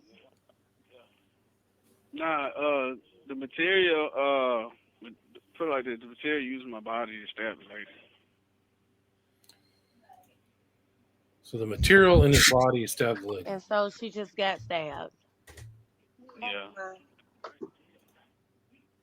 That's not me. I'm talking about just for no reason. But since they did that, now they got to investigate the material in my body is supposed to. Since they want to do all that, now they got to investigate. It's funny because she's from the Ukraine. She's from Russia. And, they got a war. They had a war going on against the United States. So I'm just trying to understand, out of all people, why her? It ain't. I don't have nothing. They just lashed out on her. That's what happened. They lashed split out brained. He's saying they let somebody in his body. Whoever was working the material, they lashed out on her. Whoa. Yeah, something else is working. The material lashed out on her. The material in his bottle. That felt like they instantly tried to evoke the racial tension, right, and make this a very much another aspect of the culture war, right, and you know, it's hard for me. I watched the full video, her bleeding out. It's so terrible, and the individual surrounding her. I mean, there was one guy who came up and attempted to apply pressure and help at one point, but I mean, it just goes to show, right? Like, we are in that sort of environment where it's the bystander effect at a certain level as well, I guess you could say. But man, we're in a moral crisis. I feel like, things aren't good, man. Things are not good. No, and I won't keep you. We agreed we'd probably get out of here soon. So I appreciate you, William, so much for coming on. And I know we didn't get as far into the presentation as I was hoping, but hey, there's a part 2 that we could potentially do where we could hopefully stay on task a little bit more. I'm sorry, I kept wandering back into the Charlie Kirk story because it's just so much, obviously relevant in this moment. Absolutely. Yeah, and I couldn't really help myself. But as we kind of wind down, I did want to just mention, because I wanted to know if you saw this, we paid some Etsy witches to curse Charlie Kirk. Yeah, I did see that. Yeah. What the hell? Yeah, that's weird. Truth is far stranger than fiction, my brother. You know what I mean?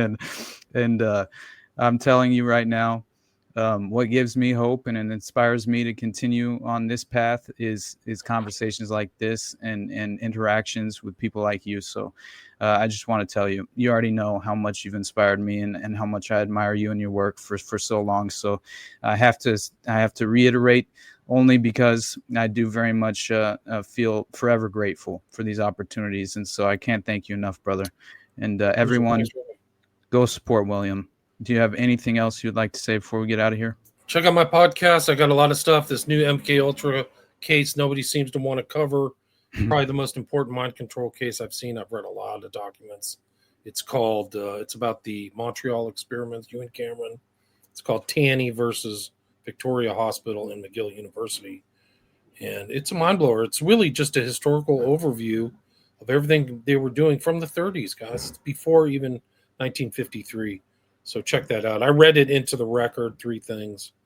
And thanks for having me. It's good to talk to you. Until next time. I've got 30 hours on this.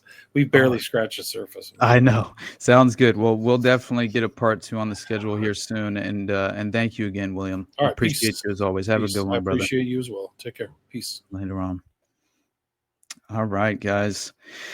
Honestly, I will go ahead and get out of here, but I did want to. There was that video I was hoping to show. I thought was very interesting, and and it definitely kind of, at the very least, to me, I feel like the timing has to be too precise, right? And maybe I'm out of line, and I shouldn't kind of prescribe more to the moment than is effectively it requires or is necessary. But I do feel like, just watching this, how convenient and precise the timing was.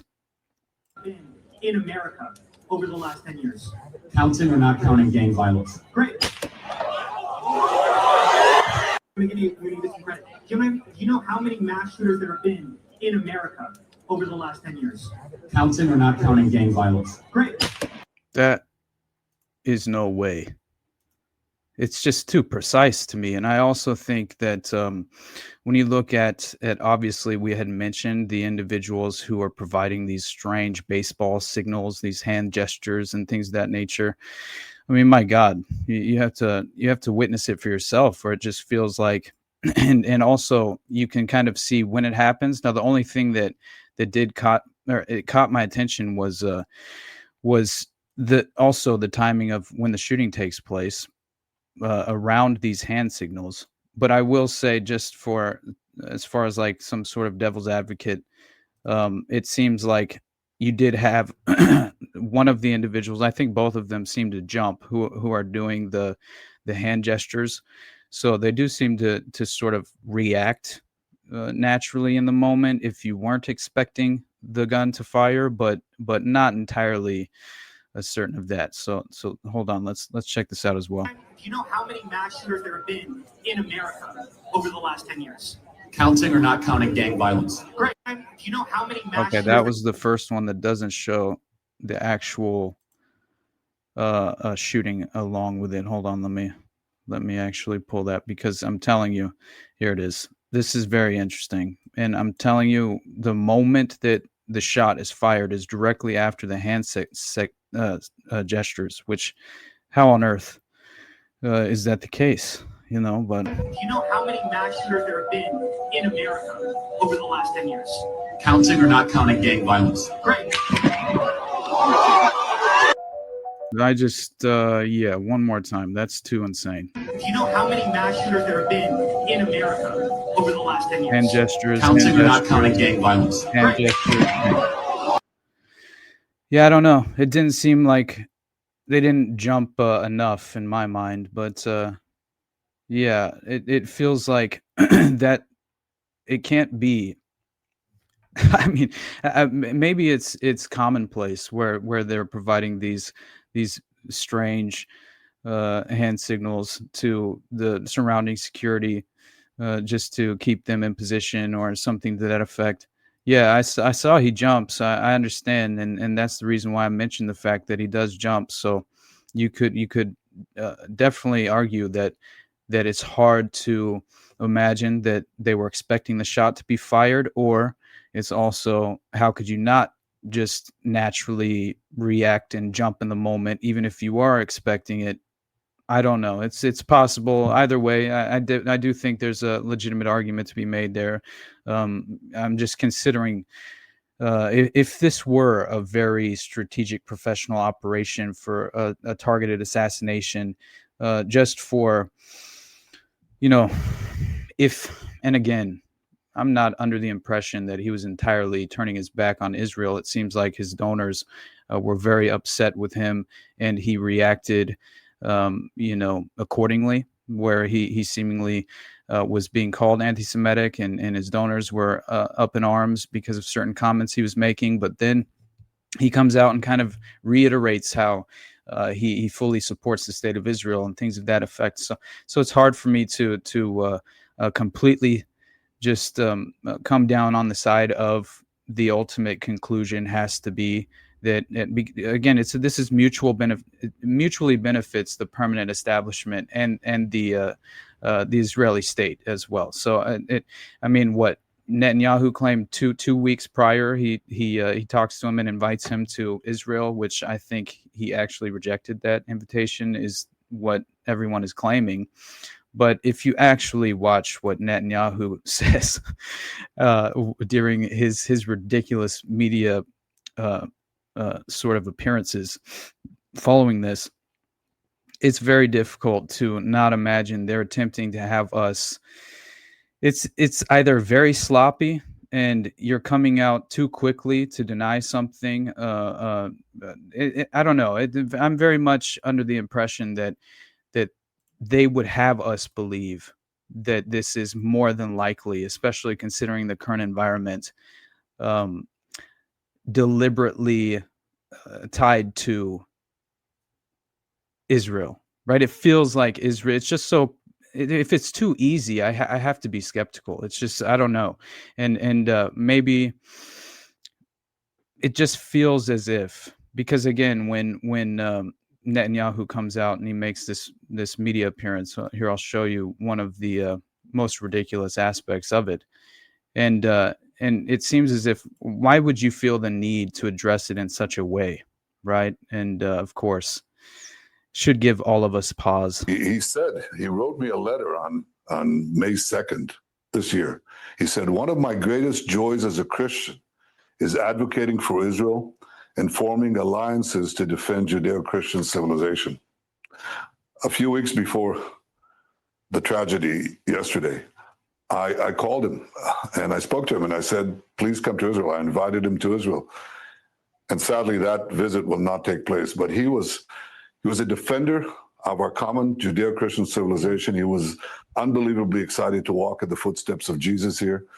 He valued our bond, the bond between America and Israel. He He did so many things to defend free speech. He had his truth. He stood up for it. But he said, you can come and debate me. He invited that debate. He certainly didn't invite the violence, the horrible violence that tried to silence him.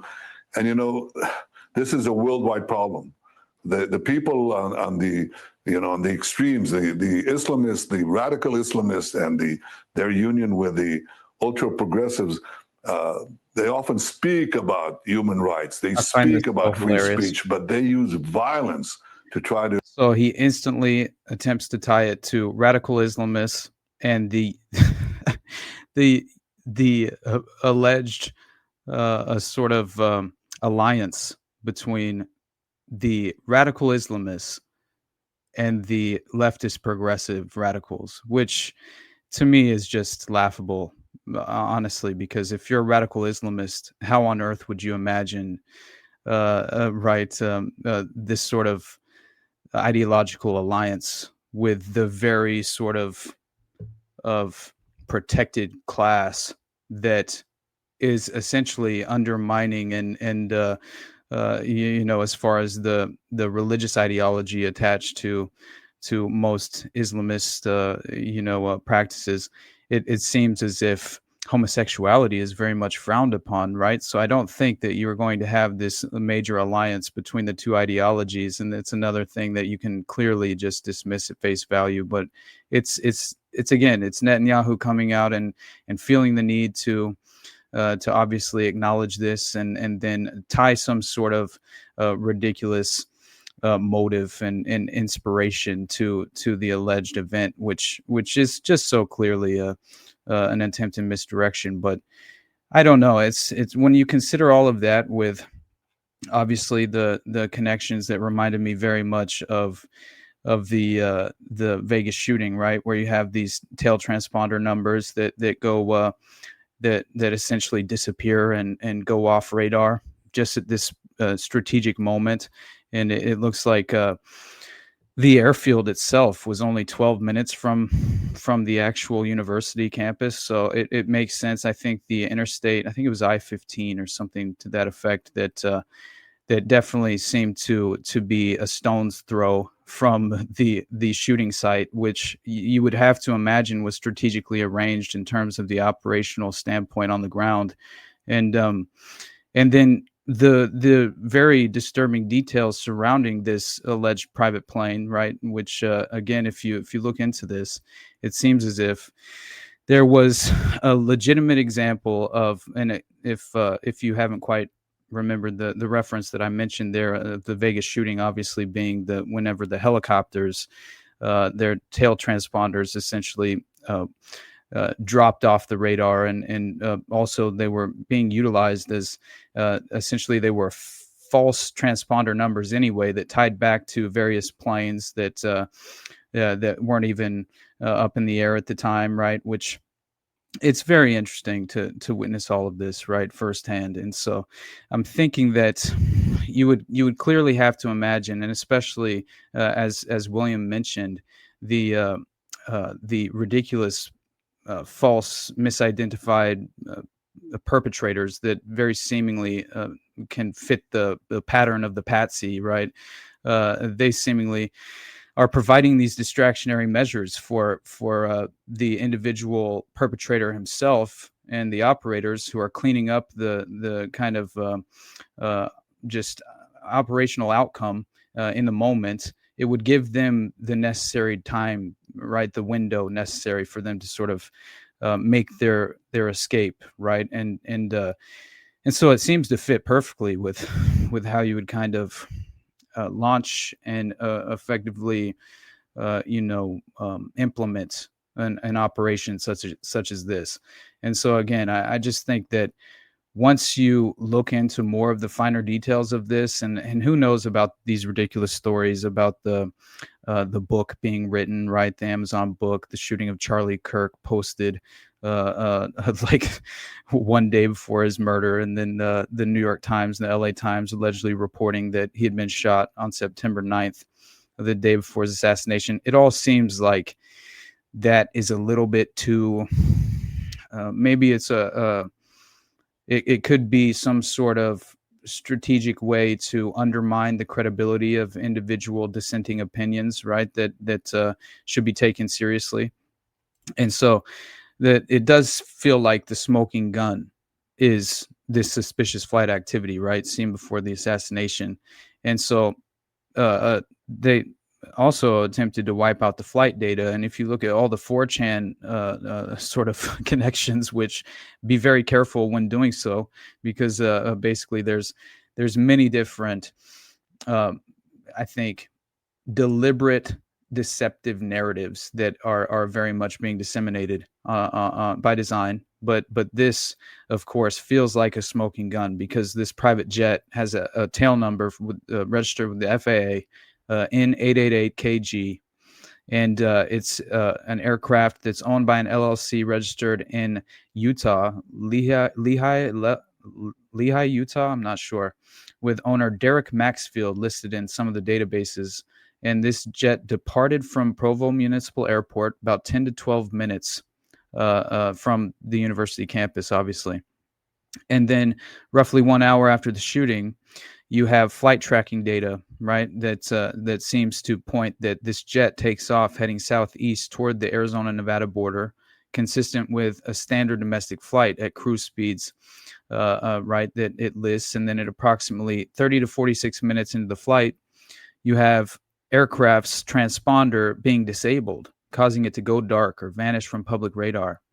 And so then you have a mandated FAA system.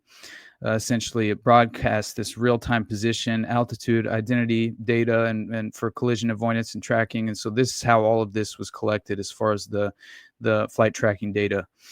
And so during the blackout, this jet could have legitimately covered allegedly 350 to 400 nautical miles, enough distance for a quick drop-off at a remote airstrip like Page Municipal Airport in Arizona, about 300 nautical miles away, around 33 minutes flight time, which how many times can we see this, right? What was it? 33 hours into the manhunt, we discover the perpetrator, allegedly, who's this kid that clearly seems to have been placed perfectly onto the path of the patsy, and potentially has, there's no way that, especially considering all of the misidentified perpetrators, and even, of course, the 4chan schizos.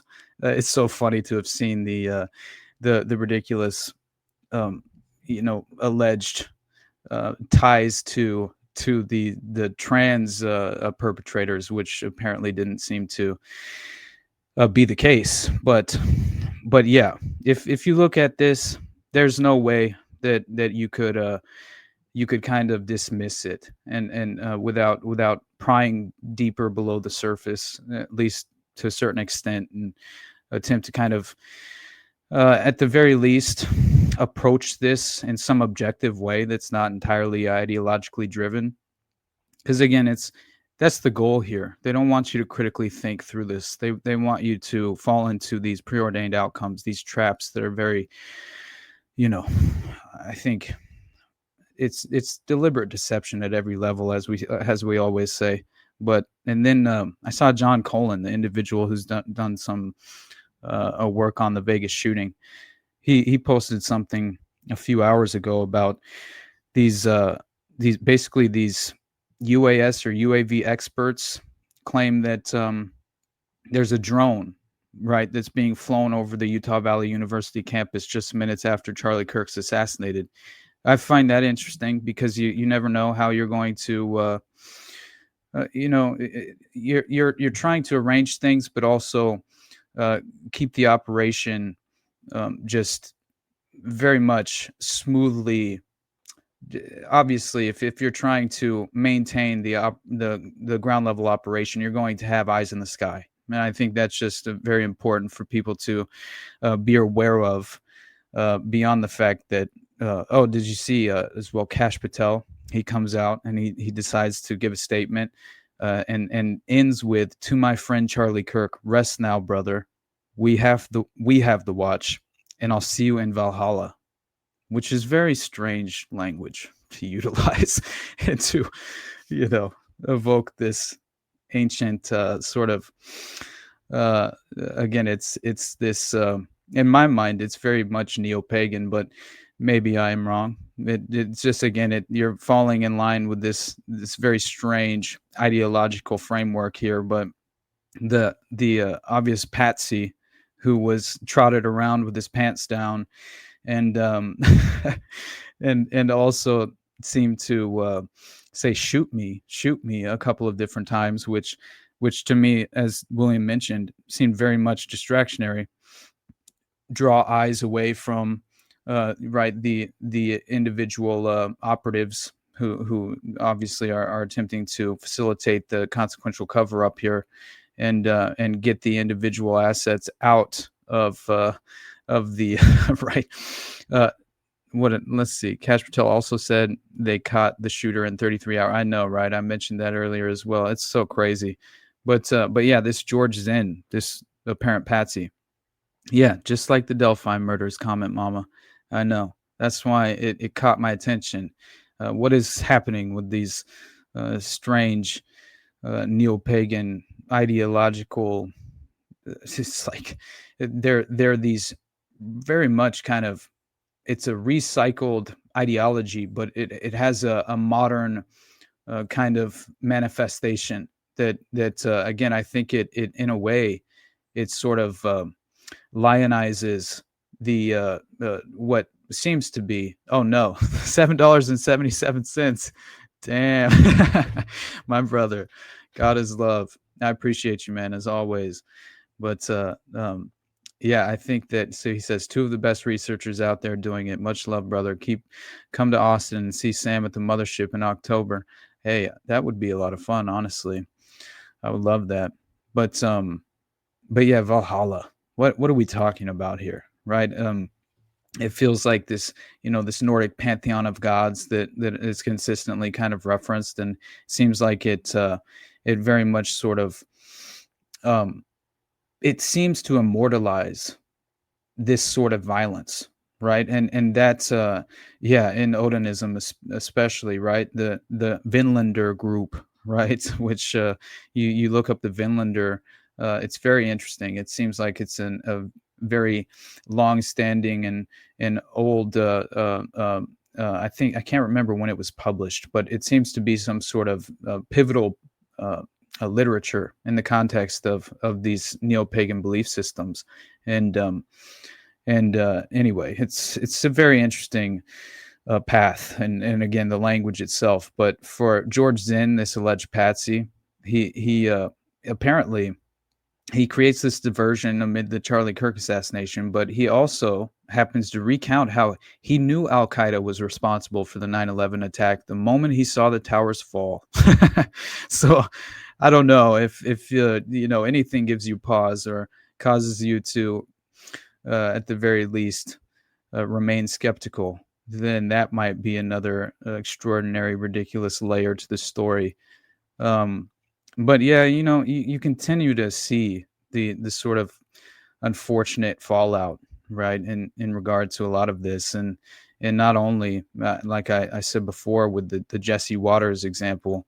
I mean, they're calling for war, right, and it's in a way where I think, again, this is political violence at an all-time high, but it's the desired result. It's the deliberate divisiveness that is involved here. And what does Jesse Waters say? We're going to avenge Charlie Kirk's death. Everybody's accountable, and we're watching. The politicians, the media, and all these rats out there. This can never happen again. It ends now. And that is very divisive language. And of course, you would want to heighten the political state as far as the tension themselves in terms of the culture war, and this will only further inflate that very just kind of core issue plaguing modern society in many ways.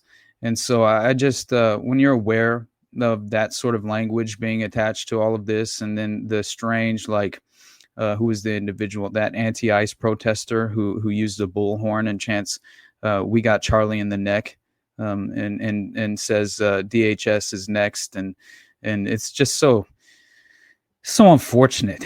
I wonder how many because clearly you have influencers during COVID, if you remember the examples and just how many examples there were, and then the sort of acknowledgement subsequently. There was subsequent acknowledgement of the fact that you had the permanent establishment paying independent influencers, paying them to obviously promote COVID propaganda and the COVID vaccine, right? So why on earth wouldn't they still have that method in place where they're funding influencers to very much just, again, escalate in every aspect of the I think this very kind of, it's the current environment where it's obviously falling into this ratcheted up level of tension that is very much seemingly unprecedented in recent memory. And so I feel like this is the strategy of tension at play. And unfortunately, there is I feel as if it's kind of systematically entrenched at a level to where the real strategic outcome is being achieved far more than we would want to admit. And that's, I find that very upsetting, right? And so I think that another ridiculous example before we get out of here and I finally wind this thing down is obviously you have your boy Elder TikTok, right? Which I found that video insane, right? Where this guy at the event in Utah, it's kind of a glimpse again into the mass trauma ritual, definitely. But it's also, this specifically is a window into kind of the psychological state of the average American at this moment, at least the younger generations, and this very much TikTok influencer generation in many ways. And one of the individuals who apparently runs over to the station where they had Charlie Kirk's merch that's covered in blood. He then grabs a lot of the merch and then tries to sell it and distribute it online after the fact. And he had like this absolutely ridiculous video that he made during this event.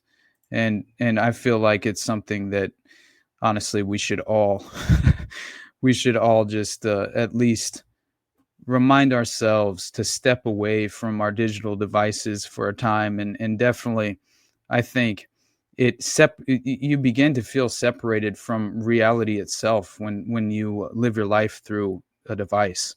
And man, Comment Mama, thank you so much. I appreciate you more than you know. And that goes for all of you, honestly. And yeah, Gerald. All right, I'll say it. Normies are retarded. I'll say, but I got nothing but love for all of you, and I can't thank you enough for showing up. But yeah, let's play this briefly, and then we'll probably wind down, get out of here. But this is so crazy, right? It's your boy on TikTok. There was just a gunshot at Charlie Kirk. We're in Utah. There's a gunfire. This is not a joke. Hey, let's go. Hey, let's go. Hey, let's go. It's your boy Elder TikTok. There was just a gunfire in Utah. This is not a drill. There is a gunfire in Utah. Shots fired here in Utah. This is not a joke. Charlie Kirk, Elder TikTok, Mormon Central, Utah. There was a gun that just fired off. So crazy. I am not playing with y'all. Hey, make sure you go to church on Sunday. Read the Book of Mormon. This is not a drill. Read the Book of Mormon. Hey, this is not a drill, bro. Come on now. Hey, Jesus is Lord. Jesus will protect you. Jesus is your savior, bro. I'm not even lying. Make sure you subscribe to Elder TikTok on Instagram. It's your boy Elder TikTok. I am sorry. I had to show it because, I mean, obviously, this is a window into the very much the mind virus plaguing society at large. And so I think understanding that it feels like the rifle was planted. I don't know. Maybe you could make the argument that you see the videos of the individual perpetrator. Allegedly, it looks like he has a limp, right? But many people have suggested that he had the long gun fully attached in his pants. man, it's possible, but yeah, I don't know. It feels far more likely that if this was a sophisticated professional operation, they would just have the individual assets in place to clean up the scene directly after right the event takes place and the operation is given the green light. And so in my mind, I would almost think you would just leave the rifle in position, right? And you would have individuals in place to sort of clean up the crime scene, and facilitate that cover up. And again, we have that perfect window just after the crime is taking place, where the individual perpetrator, if this is a sophisticated operative, had more than enough time to be whisked out of town and whisked away into safety and some sort of protected op. And so it's difficult knowing how many different misidentified perpetrators there have been. That seemed as if, once again, like William mentioned earlier in Daily Plaza, where you had these individual distractionary assets in position geographically around the operational area to where they would be able to draw attention in specific areas, specific, what do they call them? Choke points, basically, in a way, on the ground in context of the operation itself. So that's, I don't know, it's hard for me. My mind directly goes there. It's difficult for it not to at this point. I'm definitely open to the idea that I don't know, that some of this isn't necessarily as far as some of the interesting more speculative conclusions that I've come to aren't effectively. I'm not in any real way certain, right, or officially decided on anything other than it feels like a psyop. And that doesn't mean that, I mean, obviously I'm still overwhelmingly opposed to political violence, honestly, and in this fashion I see no positive outcome, and so I will leave it at that. Probably there's so much more I would love to talk with you guys about, but I'm gonna have to start doing streams occasionally as well, just to touch on things that I don't necessarily get the chance to otherwise, and maybe hopefully you guys will appreciate that as well. But anyway, so nothing but love for all of you, honestly, especially in this moment. It's we just need to appreciate what we have, and I appreciate who I've surrounded myself with very much. Beautiful people, good intentions, and that's all we could hope for. So nothing but love, and I'll catch you guys soon. Have a wonderful Friday. Honestly, have a great weekend, and I'll look forward to honestly doing another stream here in the near future. And just a heads up, guys, I think tomorrow morning I'll be hanging out with the Occult Rejects for a while, talking a little bit more about sort of modern Manchurians and this interesting seamless connection to the mindset and the psychology of a modern mass shooter. And anyway, I definitely appreciate you all. So have a wonderful weekend, and man, have some good times with your family, with your friends. Just remind yourself what matters most. So nothing but love, guys. Have a great day.